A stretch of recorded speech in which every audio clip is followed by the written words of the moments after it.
Hello everyone, welcome. My name is Phoenix and this is the Consumer's Guide to Filmmaking. The Dark, Sad Life of Boogie2988.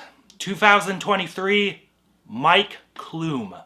This documentary chronicles the life of Stephen Williams, otherwise known by his YouTube moniker Boogie2988. Following a series of controversies, Boogie's fame on the internet has waned.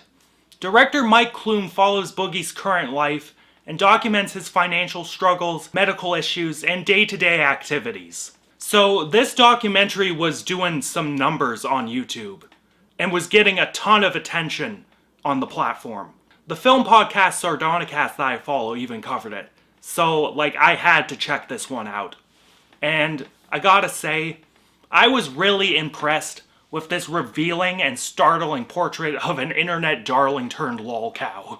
Filmmaking-wise, I think this documentary is decent for a production of this size. You know, it's a high-end YouTube video. It isn't exactly a major motion picture. But the footage he captured of Boogie was raw and honest. It showed things, or at least recreated things, that were quite fascinating. The interviews, especially with Boogie, who I will talk about in more detail in a bit, were very open and honest. Oh man, the prostitute who quit turning tricks after fucking Boogie.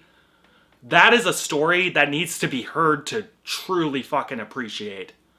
Good God. The footage was compiled and edited together very well, with these little text blurbs popping up about his finances and helping to contextualize certain things. They were very eye-opening.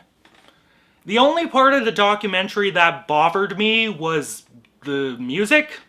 The score was fine, and it fit the tone of the documentary really well. It gave the film a very light, yet serious sort of atmosphere. But there was a scene where Boogie was listing off his medical ailments, and the song they chose to play in the background was Amazing Grace. What the fuck even was that song choice? The tonal dissonance was so glaring, yet it was so unjustifiable. Desist. Immediately. The content of the film, though, is the crux of it, and a good subject can always elevate the director. Now, I was never a Boogie fan back when I was initially exploring YouTube as a platform in the late 2000s and very early 2010s. He seemed like a chill dude whenever he popped up in a Fine Bros video, but that was the extent of my exposure to him. That and... Hell yeah! My motherfucking Mountain Dew!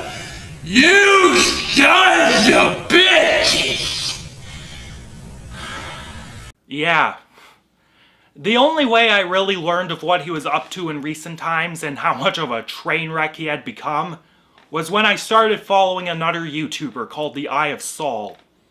She had a very public spat with Boogie, and I was very surprised that Saul's video wasn't mentioned, or that Rachel, that's Saul's real name, that she didn't show up in the documentary. To be honest though, I don't think her lack of involvement detracted from the point of this documentary, because just following Boogie around, yikes. The footage of Boogie talking is really bizarre.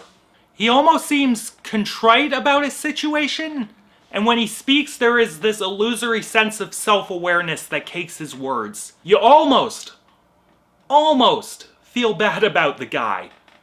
But when the director shows his accounting, and when we get treated to that nightmare of a scene in the employment center, or the fact that he is dating a ditzy girl 30 years younger than him, we just come to the bleak and justified conclusion that this guy did it to himself. Based on the assessment from the critics and mental health professionals that were interviewed, this dude is a fucking narcissist. He will not change. Another thing that is either glossed over or left out in the video, I can't really remember, is the fact that Boogie has had multiple surgeries. He has had one for his fucked up teeth, and he had, a big bypass surgery for his obesity. His body was altered for the better, but, almost immediately. He just fucked himself up again. It was astonishing to see. Like, really, one can only imagine the sheer fucking shantytown, literally and figuratively, that this dude will be in 10 years from now. Like, yikes. So, if you ever want to see how bad things can be for you, give this documentary a watch. The dark, sad life of Boogie2988 is just as the title suggests. Dark and sad. Mike Clume chronicled the sorry state of this man's life in a very raw and honest way. While it's only an hour long and definitely not done with an extravagant budget, it shows Clume as having massive upside as a director. I look forward to seeing what Mike Clume can do next, hopefully one day with a ton of money behind him. Recommended. And I'm feeling an 8 out of 10 on this one. This was a solid documentary. Catch you later, guys.